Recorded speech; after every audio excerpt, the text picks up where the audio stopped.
Thank you, Mr. Chairman. My amendment would stop Republicans from stripping Medicaid from the 67 million Americans that rely on the program by blocking Republicans from making any further funding cuts or changes that put more barriers in the way of Medicaid enrollment. Budgets are a series of choices, and over again, Republicans make it clear that they do not care about the American people and their struggles. Instead, they prioritize propping up the wealthiest Americans and giant corporations that fund their campaigns.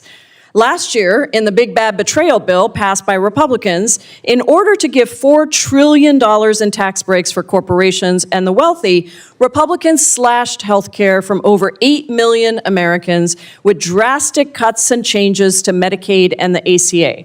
They kicked 4 million people off of basic food assistance by slashing SNAP.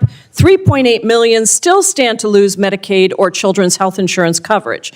And as a result of ACA rollbacks, Americans are facing health insurance premiums spiking by 58%.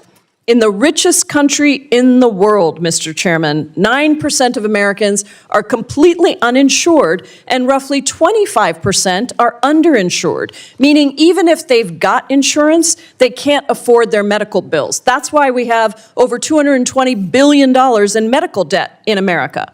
That is over 116 million people in America who are uninsured or underinsured. Now, Republicans are making another choice. Instead of helping Americans afford health care or gas, groceries, housing, they want us to give another $73 billion in your taxpayer dollars to this illegal forever war of choice in Iran.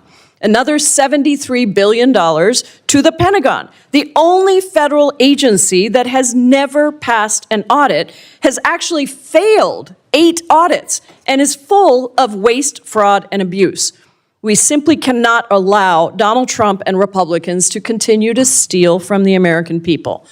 Donald Trump promised to, quote, love and cherish Medicaid, but he lied, just like he has on so many things. Just a few months ago, he made his priorities clear again when he said, quote, it is not possible for us to take care of daycare, Medicaid, Medicare, all of these individual things at the federal level because we're fighting wars.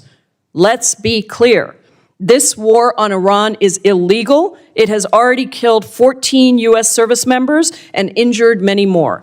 It's killed thousands of civilians in Iran and Lebanon and displaced millions more. Gas prices are back up, and everything costs more. But are Republican colleagues doing anything to address this affordability crisis? No, they just want to do the bidding of Donald Trump again, who says that affordability is, quote, a hoax. The simple truth is that my colleagues are prioritizing an illegal war over lowering costs for families or reversing Medicaid cuts. Medicaid is the single most important program helping kids and working families, including pregnant women and children with disabilities. Medicaid and CHIP cover nearly 40% of all children and more than 40% of all births. Medicaid also provides 1 year of postpartum coverage in nearly every state with little or no out-of-pocket costs. Medicaid is the primary payer of long-term services and supports for people with intellectual and developmental disabilities. These services help people live full and independent lives, and they include assistance with daily living activities, meal preparation, medication management, and other life-saving services. It's also the single largest payer in the country for behavioral health services, helping people with mental health and substance use disorders. At a minimum, this protects Medicaid and refuses to allow Republicans to slash your health care to pay for an illegal war in Iran with more money to this Department of Forever Wars. I yield back. Thank you, Mr. Chairman. While I appreciate my friend across the aisle, I would love to work with you on an amendment to stop increasing funding to the Pentagon until they pass an audit. They should really have to pay every time they fail an audit, but Republicans have continued to increase spending to the Pentagon, as we're doing here. I hope we can change that. Let me speak to this question of what actually happened with the big bad betrayal bill. And this is according to the CBO. The recent Republican budget packages slashed federal Medicaid spending by roughly $1 trillion over a decade, representing the largest cuts to the program in its 60-year history.